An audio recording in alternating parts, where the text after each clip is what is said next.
Assalamu alaikum students, hope you are fine and safe. In this video lecture, I will explain you the new chapter, that is the estimation and confidence interval. And I have actually broken up this chapter into lecture A, B, C, and probably in lecture D. So in my lecture A, I will be explaining you what is estimation and confidence interval. This chapter is very important. The first thing I would like to explain that we can say that if we want to understand the inferential statistics, so this chapter is basically the backbone. If you understand what is the estimation, if you understand what is the confidence interval and their importance, so believe me, you are getting the statistics course. Okay so I will try my best कि एक तो मैं इसको बहुत detail में explain करूँ और इस तरह से एक्सप्लेन करूँ कि ठीक है, अगर आपको कैलकुलेशन बहुत अच्छे से ना भी समझ आए, लेकिन आपको कम से कम इसका कॉन्सेप्ट बहुत अच्छे से समझ आना चाहिए. And please do not worry about the calculations and numericals. हम उसके लिए कुछ प्लान करेंगे, कुछ सॉर्ट आउट करेंगे as far as the examinations are concern. But what is more important is the for example the concept of the chapter. अगर आपका concept बिल्कुल क्लियर है तो अगर हम अपने फॉर एग्ज़ाम्पल पेपर को थोड़ा बहुत MCQs में, थोड़ा बहुत असाइनमेंट्स में डिस्ट्रीब्यूट करें टर्मिनल एग्ज़ाम को, तो आप आसानी से उसको एटलीस्ट फिल कर सको. तो this chapter is very important, so I recommend कि आप इस वीडियो को बहुत गौर से और बहुत ध्यान से सुनना. एस्टिमेशन क्या होता है और कॉन्फिडेंस इंटरवल क्या होता है. To explain this, I will be explaining you these 5 main topics in this chapter. कि पॉइंट एस्टिमेट क्या है. डेफिनेटली पहले एस्टिमेट हम डिस्कस करेंगे तो फिर हमें पॉइंट एस्टिमेशन समझ आएगी. लेवल ऑफ कॉन्फिडेंस क्या होता है.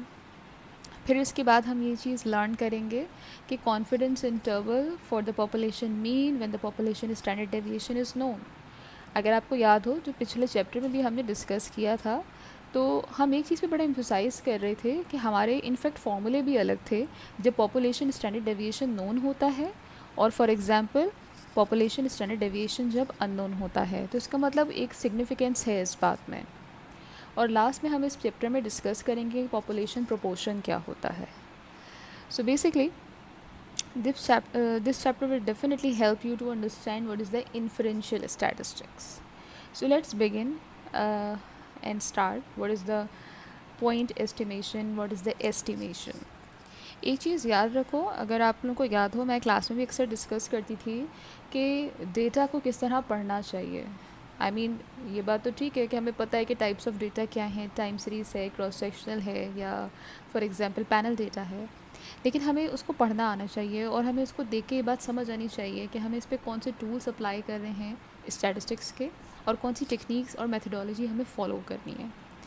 तो ये बात सबसे इम्पॉर्टेंट है कि एस्टिमेशन इसमें क्या चीज़ है. फॉर एग्ज़ाम्पल मेरे पास एक डेटा है जो कि फॉर एग्ज़ाम्पल 100 यूनिट्स पे बेस करता है. ये डेटा बेसिकली एक सैम्पल है जो कि मैंने किसी भी फॉर एग्ज़ाम्पल पॉपुलेशन से उठाया है. अब एस्टिमेशन इसमें क्या रोल प्ले करता है. एस्टिमेशन क्या करता है कि एक सैम्पल पर अंदाज़ा लगाता है कि हम कितना एक्यूरेटली एस्टिमेट कर रहे हैं एक ऐसे रिज़ल्ट को जो कि हमें पॉपुलेशन के बारे में बताएगा. फॉर एग्ज़ाम्पल मैं आपको एक एग्ज़ाम्पल के थ्रू एक्सप्लेन करती हूँ तो आपको ज़्यादा अच्छा क्लियर होगा. सपोज़ करो, ये बात हम सबको पता है कि जिनको भी डायबिटिक्स होती है वो शुगर से परहेज़ करते हैं. They try to refrain from sugar. But the question is why. ऐसा क्यों है. सपोज़ करो एक डेटा हमने उठाया है. हमारे लिए ये तो पॉसिबल नहीं है कि हम सारे डायबिटिक्स पेशेंट का डेटा उठाएं, तो इसका मतलब हमने एक लार्ज सैम्पल लिया है. ठीक है. जब हमने लार्ज सैम्पल लिया और उस लार्ज सैम्पल में हमने ये देखा कि वो पेशेंट्स जिन्होंने ड्यूरिंग डायबिटिक्स ज़्यादा शुगर ली थी तो उनकी शुगर ज़्यादा बढ़ गई, और वो पेशेंट्स जिन्होंने डायबिटिक्स में शुगर कम ली थी, शुगर का जो कंजम्पशन है वो कम किया था, तो उनकी शुगर फॉर एग्ज़ाम्पल उनकी जो डायबिटिक्स है वो मेंटेन रहती है. तो ये एक एस्टिमेशन है. हो सकता है कुछ डायबिटिक्स पेशेंट ऐसे भी हों कि वो शुगर की कंजम्पशन करते हों अगर, तो उनकी डायबिटिक्स बहुत सीवियर तौर पे ना बहुत हाई होती है ना बहुत लो होती है इससे। लेकिन there are majority of the estimation says whenever they actually consume any food product that has sugar, तो उनकी डायबिटिक्स बढ़ जाती है। ये बेसिकली एक एस्टिमेशन है एक स्टडी का, और यही रीज़न है कि जब हम डायबिटिक्स के डॉक्टर के पास जाते हैं तो वो सबसे पहले ये कहते हैं कि when you are having a sugar और whatever diabetics, so you should refrain from anything that has sugar. ये एक एस्टिमेशन है, यानी ये एक उनका अंदाज़ा है। ज़रूरी नहीं है कि डायबिटिक्स सिर्फ़ और सिर्फ इसी वजह से बढ़ती हो या इसी वजह से सिवियर होती हो शुगर खाने से। There are number of reasons. Sometimes blood pressure high होने से भी डायबिटिक्स बढ़ सकती है। समटाइम्स आपका अगर वेट बहुत ज़्यादा है तो भी डायबिटिक्स ज़्यादा हो सकती है। समटाइम्स आपको बहुत स्ट्रेस है, टेंशन है, तो भी आपकी डायबिटिक्स ज़्यादा हो सकती है।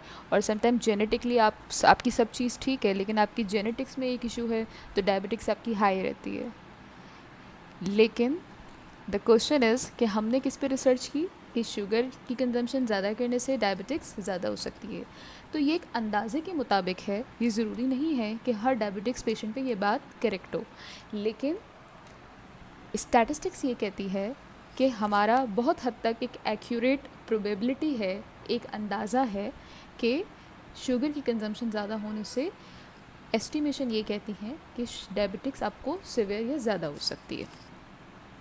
This is basically the concept of estimation, यानी हम अपने सैम्पल, चाहे वो लार्ज डेटा हो या चाहे स्मॉल डेटा हो, उसके थ्रू हम अपनी एस्टिमेशंस करते हैं through the statistical tool.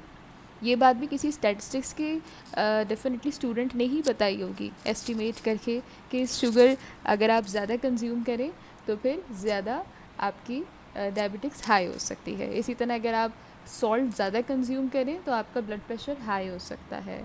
So these are actually the estimations. ज़रूरी नहीं है हर बंदे पे ये बात प्रूव हो, और ये भी ज़रूरी नहीं है कि ना हो। तो these are basically estimations. Now the question is, what is the difference between the point estimates and confidence interval? ये दोनों ही estimation का part हैं, लेकिन इन दोनों में एक फ़र्क है। Point estimate basically एक किसी भी सैम्पल की ऐसी एस्टिमेशन है जो कि आपको एक एक्यूरेट या क्लोज एक्यूरेट नंबर आपको देकर बताएगी कि ये प्रोबेबिलिटी है अगर फॉर एग्ज़ाम्पल आप शुगर की कंजम्पशन ज़्यादा लेते हैं तो आपकी जो डायबिटिक्स है वो फॉर एग्ज़ाम्पल 150 से क्रॉस कर सकती है।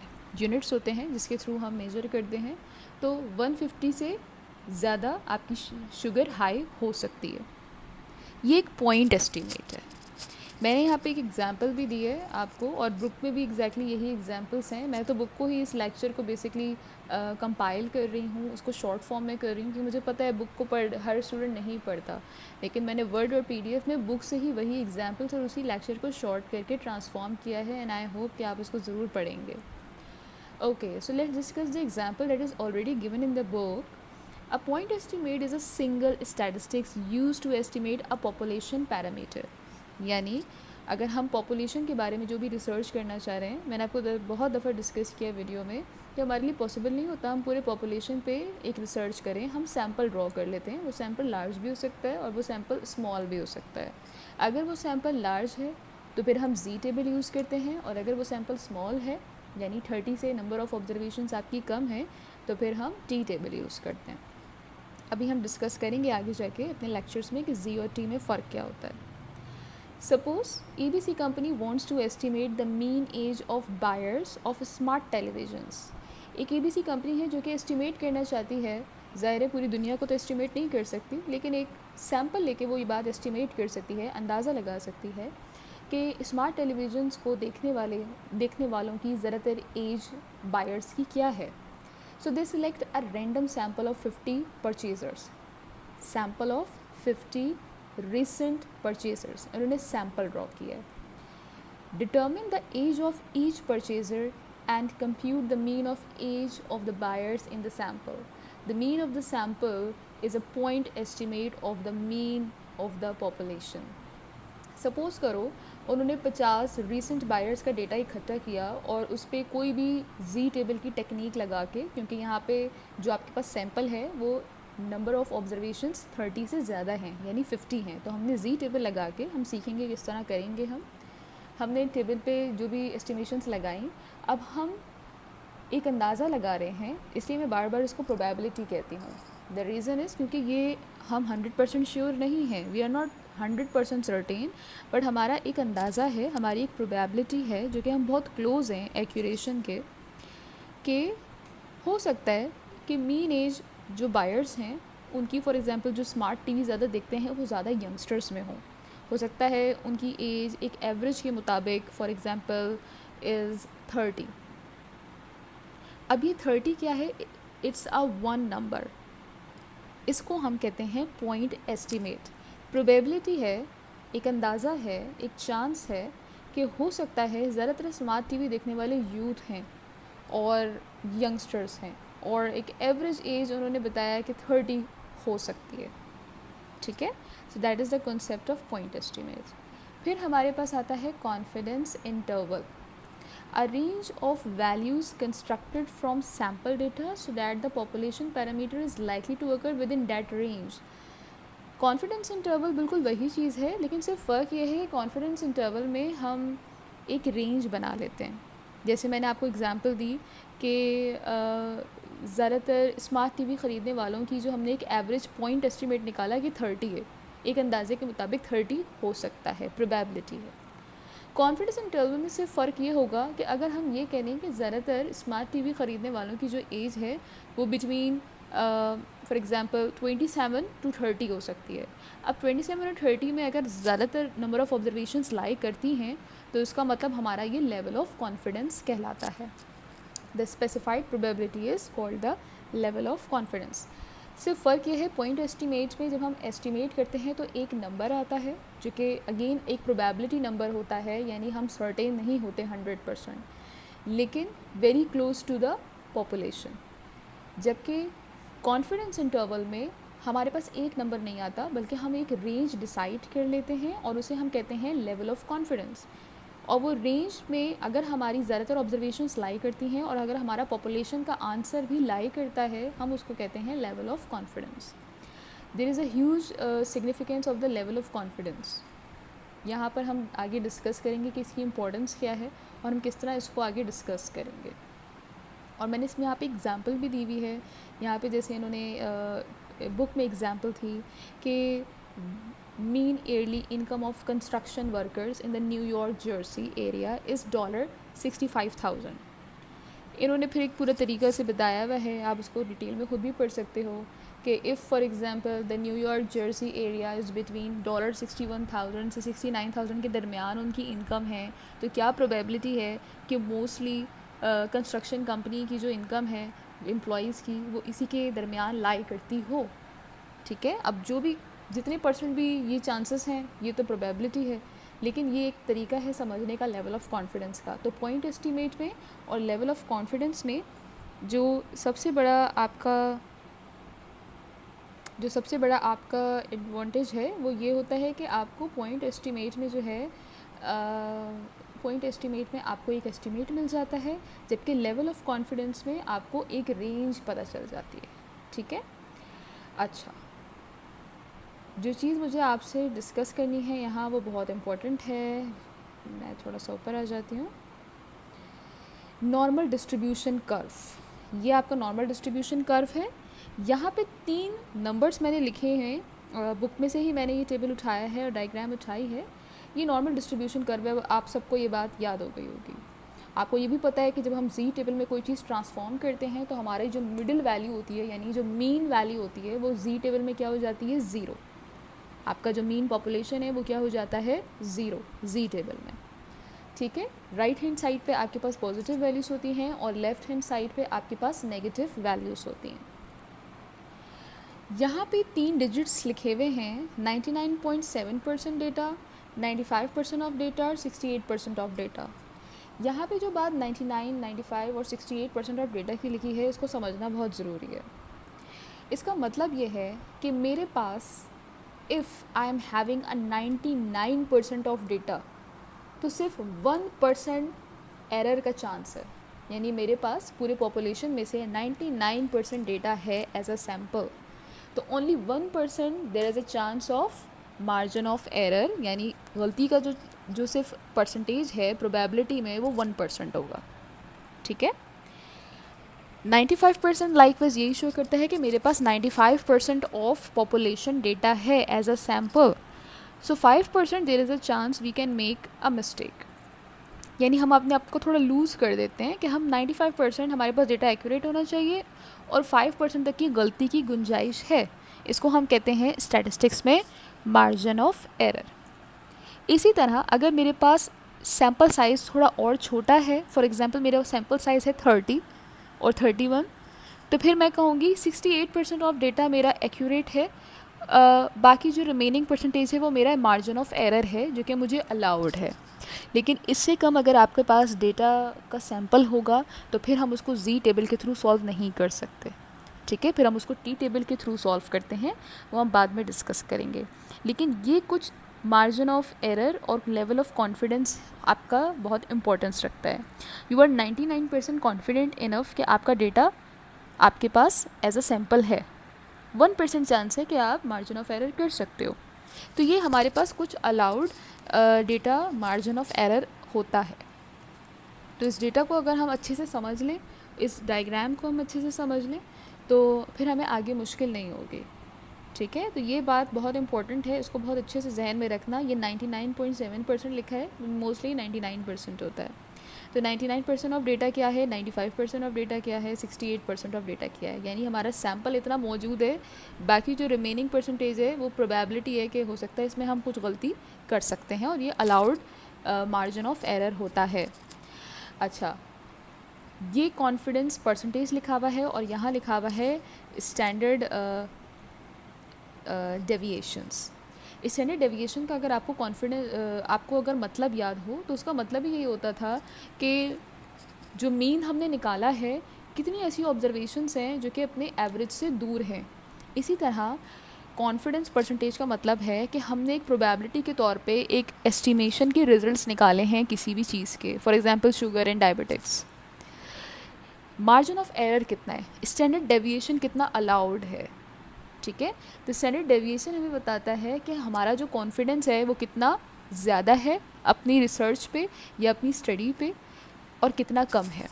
90% कॉन्फिडेंस होता है, 95% होता है, 97% भी होता है और 99% भी होता है। लेकिन इन तीनों में जो हम स्टैटिस्टिक्स की सॉफ्टवेयर्स पे यूज़ करते हैं, एक्सेल पे यूज़ करते हैं, तो हम ये 3 कॉन्फिडेंस परसेंटेज यूज़ करते हैं, 90%, 95%, 97% एंड 99%। ओके, अच्छा, और ये स्टैंडर्ड डेविएशंस ये गिवन हैं, ये स्टैटिस्टिशियन ने खुद कैलकुलेट किए हुए हैं, हमें कैलकुलेट करने की ज़रूरत नहीं है। लेकिन येस, इट इज़ इम्पॉर्टेंट कि हमें ये मेमोराइज होने चाहिए, यानी हमारी मेमोरी में ये बात होनी चाहिए। ठीक है, तो आपका डेटा का कॉन्फिडेंस अगर 90% है तो इसका स्टैंडर्ड डेविएशन की जी वैल्यू क्या होगी, 1.64। अगर आपका 95% आप कॉन्फिडेंट हैं आप अपने डेटा पर, तो 1.95% आपका स्टैंडर्ड डेविएशन का जी वैल्यू होगी। ये वैल्यूज़ का मतलब क्या है, इसमें हमें बिल्कुल भी सोचने की ज़रूरत नहीं है, ये स्टैटिस्टिशियन ने खुद कैलकुलेट किया है और ये हमें टेबल में भी गिवन होता है। बस आपने ये बात याद रखनी है कि इसका मतलब क्या है। ओके, आप चाहो तो इस पैराग्राफ में इस चीज़ को पढ़ सकते हो। सेंट्रल लिमिट थ्योरम के मुताबिक आप अगर जी टेबल फॉलो कर रहे हो, यस आपका एक नॉर्मल डिस्ट्रीब्यूशन है, तो बहुत इंपॉर्टेंट बात यह है कि नॉर्मल डिस्ट्रीब्यूशन सिर्फ जब ही हो सकता है। नॉर्मल डिस्ट्रीब्यूशन आपको याद होना चाहिए कि क्या होता है, जब 50% ऑब्जर्वेशंस आपकी अबव द मीन हो और 50% ऑब्जर्वेशंस आपकी बिलो द मीन हो। और आप ये देख सकते हैं हमारा जो डायग्राम है वो बिल्कुल बैलेंस्ड है, 50% डेटा अबव द मीन है, 50% डेटा बिलो द मीन है। और जी वैल्यू में जब हम इसको ट्रांसफॉर्म करते हैं तो मिड वैल्यू 0 हो जाती है, यानी पॉपुलेशन जो मीन है वो 0 हो जाता है, और राइट हैंड साइड पे positive 1 2 3 and left hand side पे नेगेटिव 1 -1 -2 एंड -3, क्योंकि हमारे पास जो जी टेबल है वो 3 तक का अवेलेबल है, इससे ज़्यादा भी बड़ी कोई वैल्यू हो सकती है। पर हमें ये पता है कि हमारा नॉर्मल डिस्ट्रीब्यूशन है, यानी 100% ऑब्जर्वेशंस इसी में ही है, कुछ परसेंट चांस है एरर ऑफ मार्जिन का, जो कि अभी हमने डिस्कस किया। 90% डेटा एटलीस्ट होना चाहिए, कॉन्फिडेंस होना चाहिए आपका 95%, 97, 99%। सो यही बात यहाँ पे कह रहे हैं कि नॉर्मल डिस्ट्रीब्यूशन के लिए सबसे इम्पोर्टेंट बात ये है कि आपका जो डेटा है एटलीस्ट उसका सैम्पल साइज़ 30 ऑब्जर्वेशंस पे होना चाहिए, वरना आप नॉर्मल डिस्ट्रीब्यूशन नहीं कहलाएगा ये। यानी फिर आपका जो कॉन्फिडेंस है वो इस तरह से सॉल्व नहीं होगा। You will not be confident 90%, 99%। Okay, तो एटलीस्ट 30%, 30 ऑब्जर्वेशंस अगर आपके पास होंगी तो आप जी टेबल फॉलो कर सकते हो, और आपका जो डायग्राम है वो नॉर्मल डिस्ट्रीब्यूशन कर्व होगा। 50% below the mean and 50% above the mean observations होंगी। ओके, अगर आप चाहो तो ये भी देख सकते हो आगे दैट जी टेबल में भी हमें ये जी वैल्यूज़ मिलती हैं। किस तरह? अगर हम 0 से लेके 1.96 तक अपनी वैल्यू देखें, आपको अगर ये दिख रहा हो स्टैंडर्ड डेविएशंस, ठीक है, इसी के थ्रू हम यहाँ पे वैल्यूज़ निकालते हैं जी टेबल की 0 से लेके 1.96, यानी मैं बात कर रही हूँ इसकी। If you are 95% confidence, if you have 95% confident, तो आपका जो टेबल है वो कह रहा है कि आपका जो लेवल ऑफ मार्जिन होगा यानी एरर होगा वो कितनी परसेंट हो सकता है, क्या प्रोबेबिलिटी है उसकी। 1.959, 95% के बिल्कुल बराबर की वैल्यू है 1.959। अगर मैं इसको राउंड ऑफ करूँ तो ये 1.96 बन जाती है। ठीक है, इट्स डिफ़िकल्ट कि मैं इसको जी टेबल में 1.959 चूज़ करूँ, क्योंकि जी टेबल में मेरे पास सेकंड डिजिट तक का हम प्रोबेबिलिटी देख सकते हैं। 95% अगर मेरे पास डेटा अवेलेबल है तो लेवल ऑफ मार्जिन कितना है, यानी मैं कितना एरर मेरी डेटा में हो सकता है मेरी रिसर्च में, वो कितना है 1.96। अगर हम राउंड ऑफ कर दें इस वैल्यू को, तो प्रोबेबिलिटी ये है कि मैं गलती ज़्यादा से ज़्यादा भी जो कर सकती हूँ, या मैं कितना कॉन्फिडेंट हूँ अपने रिसर्च पे या अपनी स्टडी पे, तो ये हमें प्रोबेबिलिटी बता देती है। वो हम कैसे चेक कर सकते हैं? 0 से लेके 1.96 तक टेबल में जाके। मैंने यहाँ टेबल भी खोल लिया है, और अगर आप चाहें तो आप भी साथ साथ अपना बुक का टेबल खोल लीजिएगा। आप देख सकते हो कि मैंने हाईलाइट की हुई एक वैल्यू येलो से 1.9 और 6 कॉलम में जाके हम देखते हैं तो 0.4750 इज़ द प्रोबेबिलिटी जो मैं रिसर्च कर रही हूँ वो बिल्कुल ठीक है, वो बिल्कुल ठीक है।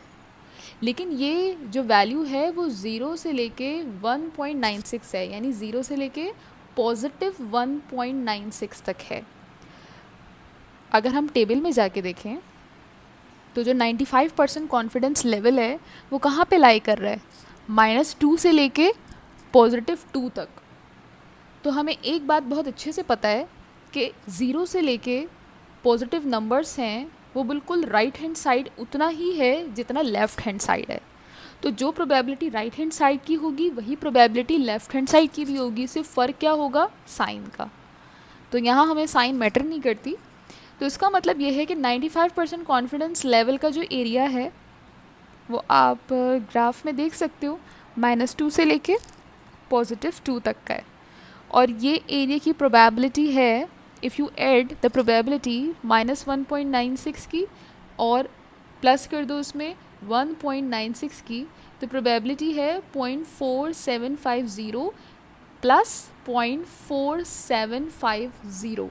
जब आप इन दोनों प्रोबेबिलिटी को प्लस कर देते हो, मैं थोड़ा सा ऊपर कर देती हूँ स्क्रीन ताकि आपको क्लियर हो जाए, -1.96 टू 1.96, 0.570 को प्लस कर दो 0.570 में, so you will be having this 0.95, यानी 95% कॉन्फिडेंस लेवल। और ये डायग्राम में आप देख सकते हो कि 95% कॉन्फिडेंस लेवल आप कैसे निकालोगे, 0 से लेके 1.96 तक की प्रोबेबिलिटी और 0 से लेके 1.96 की प्रोबेबिलिटी, इन दोनों को प्लस कर दो and you will be having the 95% confidence interval. ये होगा कैसे, क्वेश्चंस में कैसे करेंगे वो हम आगे सीखेंगे, ये अभी मैं सिर्फ आपको समझाने के लिए बता रही हूँ।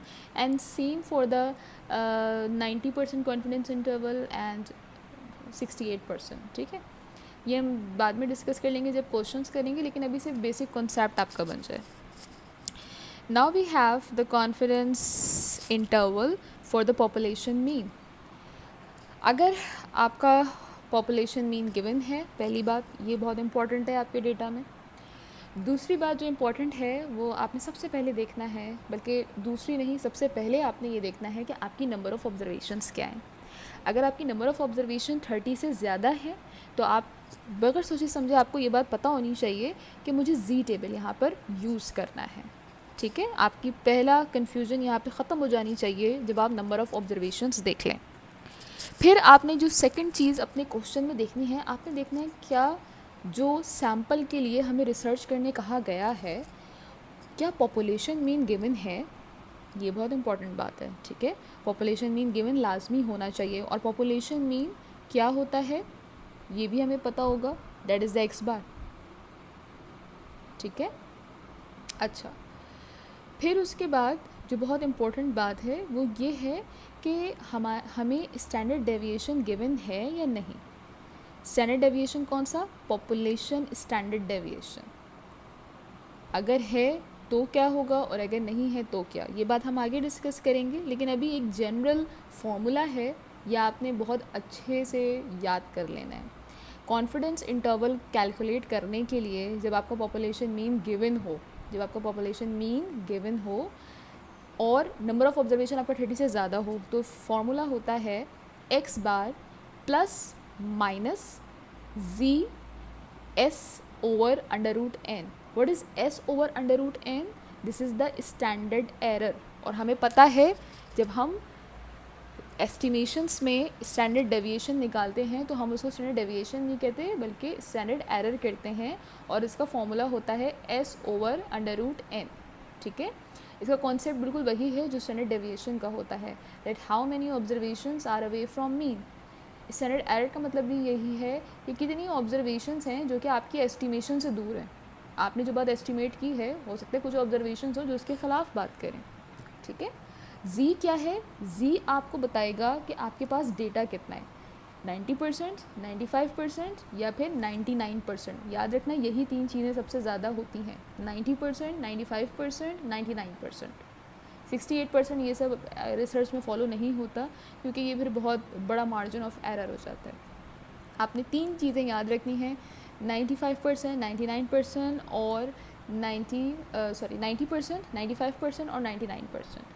और इसमें भी मैं आपको बता रही हूँ कि प्रैक्टिकल रिसर्च में 95% कॉन्फिडेंस इंटरवल यूज़ होता है और 99% कॉन्फिडेंस इंटरवल यूज़ होता है. इनफैक्ट 90% भी इग्नोर किया जाता है, यानी इतना बड़ा कॉन्फिडेंस मार्जिन नहीं यूज़ किया जाता.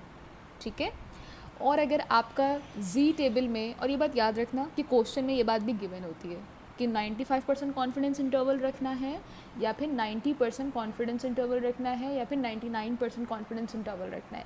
आपको बिल्कुल परेशान होने की ज़रूरत नहीं है, क्वेश्चन में ये बात भी गिवन होती है. बस आपने क्या बात याद रखनी है कि जी टेबल की वैल्यू जब 95% कॉन्फिडेंस इंटरवल आपको कह दिया जाए तो फिर वैल्यू क्या होगी? 1.96. 99% कॉन्फिडेंस इंटरवल है तो वैल्यू क्या होगी? 2.58.